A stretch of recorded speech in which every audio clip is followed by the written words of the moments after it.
আজকের রেসিপি ওলকপির বড়াবাহার।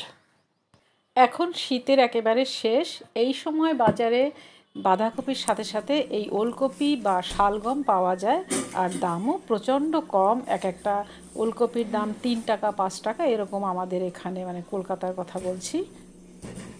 আমরা অনেকে ভাবি যে এই সময় ওলকপি বোধহয় স্বাদ অতটা হবে না বা কি করে রান্না করব। তবে আজকে আমি যেই রেসিপিটি দেখাবো সেটা কিন্তু ভীষণ একটা টেস্টি রেসিপি। আপনি একবার খেলে বারবার খাবেন। তার জন্য প্রথমেই ওলকপিগুলোকে ধুয়ে পরিষ্কার করে তারপরে এর খোসা খুলে এরকম একটা গ্রেটারে ঘষে নেবেন, বা কেউ যদি খুব সরু করে কাটতে পারেন কেটেও নিতে পারেন।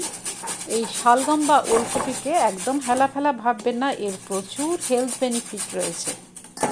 এই যে আমি এভাবে এরকম ঘষে নিয়েছি, এই 3টে ওলকপিকেই আমি এইভাবে ঘষে নেব। এগুলো কিন্তু একটু ছোট ছোট সাইজের। আর এর সাথে করতে হবে কি, একটা কৌটোতে বা বাটিতে আগে থেকে একটু ডাল ভিজিয়ে নিতে হবে। এই ডাল আপনি মটর ডাল ভেজাতে পারেন বা ছোলার ডাল অথবা মুসুর ডালেও হয়ে যাবে। আমি এখানে মটর ডাল নিয়েছি, এটাকে জল দিয়ে প্রায় 2 ঘন্টা ভিজিয়ে দেব। ওই ভেজানো ডালটার সাথে আমি নুন লঙ্কা দিয়ে পেস্ট করে নিয়েছি, আর এখানে দিয়েছি একটু কালো জিরে সুগন্ধের জন্য, আর দিচ্ছি একটু হলুদ গুঁড়ো, আর নিচ্ছি একটু ধনে গুঁড়ো, আর দিচ্ছি একটু জিরে গুঁড়ো। এখন এই ব্যাপারটাকে একটু ভালো করে মেখে নিতে হবে। মাখা অলরেডি হয়ে গেছে, কড়া তো বসিয়ে দিয়েছি আগেই। কড়াইটা গরম হয়ে গেছে, সর্ষের তেলে রান্নাটা করব। সর্ষের তেল দিচ্ছি। ডালের বড়ায় খুব তেল টানে, তাই আমি একটা টিপ দিচ্ছি। এই ডালের সাথে একটু ময়দার গুঁড়ো মিশিয়ে দিচ্ছি অল্প করে, এতে কিন্তু অর্ধেক তেলে ভাজা হয়ে যাবে। অবশ্যই তেলটা ভালো করে গরম হওয়ার পর বড়াগুলো দিতে হবে, নইলে কিন্তু খুব ফেনা হবে কাঁচা তেলে বড়া ছাড়লে এবং লেগে পড়বে কড়ার সাথে। বড়াগুলো একটু ছোট ছোট আকারের দিতে হবে এবং উল্টে পাল্টে ভেতরটা যাতে কাঁচা না থাকে সেই দিকে খেয়াল রেখে ভাজতে হবে। দরকার হয় একটু সিমেও করে রাখতে হবে।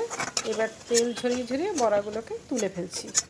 দেখুন বন্ধুরা, কতটা তেল রয়ে গেছে, এই তেলেই রান্না হয়ে যাবে। দিয়ে দিচ্ছি শুকনো লঙ্কা ফোড়ন, তেজপাতা, দিচ্ছি কয়েকটা সাদা জিরে ফোড়নে, আর গোটা 4 ফালি করা কাঁচা লঙ্কা।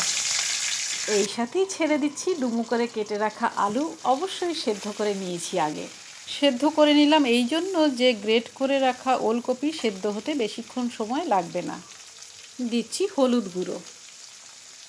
এই সময় অনবরত নাড়তে থাকতে হবে।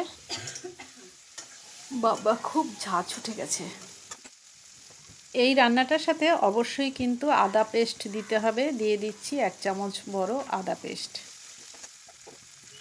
রঙের জন্য দিচ্ছি একটুখানি লাল লঙ্কা গুঁড়ো।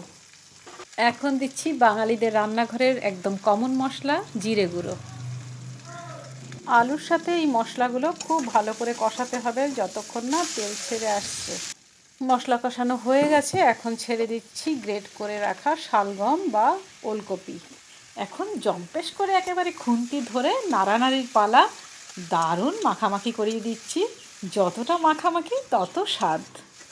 এবারে বলছি যে আপনারা যারা বাজারের ওলকপি বা শালগম দেখলেই নাক সিটকোন বা ভাবেন যে এত খেটে শালগম খেতে যাব কেন, তাদেরকে বলছি যে শালগমের গুণাগুণ জানলে আপনি কিন্তু অবশ্যই শালগম খাবেন। কারণ এই শালগম একটি ক্রুসিফেরাস সবজি, যার রয়েছে বহু উপকারিতা। বিশ্বাস করুন, এই শালগম তার পুষ্টি চার্ট নিয়ে রীতিমতো গর্ব করতে পারে, এত কিছু আছে। যেমন ধরুন গ্লুকোসিনোলেটস, রক্তে শর্করা নিয়ন্ত্রণে সাহায্য করে এবং বিষাক্ত ব্যাকটেরিয়া থেকে শরীরকে রক্ষা করতে এর দুর্দান্ত ক্ষমতা রয়েছে, এবং এটা একটা ক্যান্সার প্রতিরোধক যা সাংঘাতিকভাবে প্রদাহ বিরোধী। এখন দেখি একটু নরম হয়েছে কি না। হ্যাঁ, অনেকটা নরম হয়ে গেছে। আর আমি কিন্তু একটু জল দিয়েছি, আপনারা খেয়াল করেছেন কি না, কারণ আমি বড়া দেব তো। বড়া দিলে অনেক সময় মটর ডালের বড়ায় জল খুব টানে, তো একটু এক্সট্রা জল দেবেন।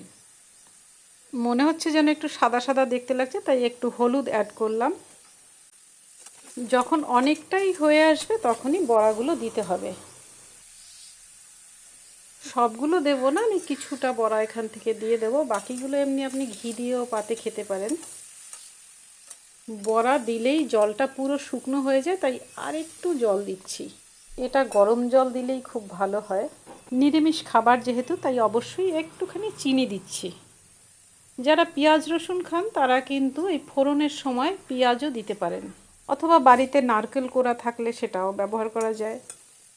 এখন নামানোর সময়, তাই দিয়ে দিচ্ছি একটু গরম মশলা গুঁড়ো।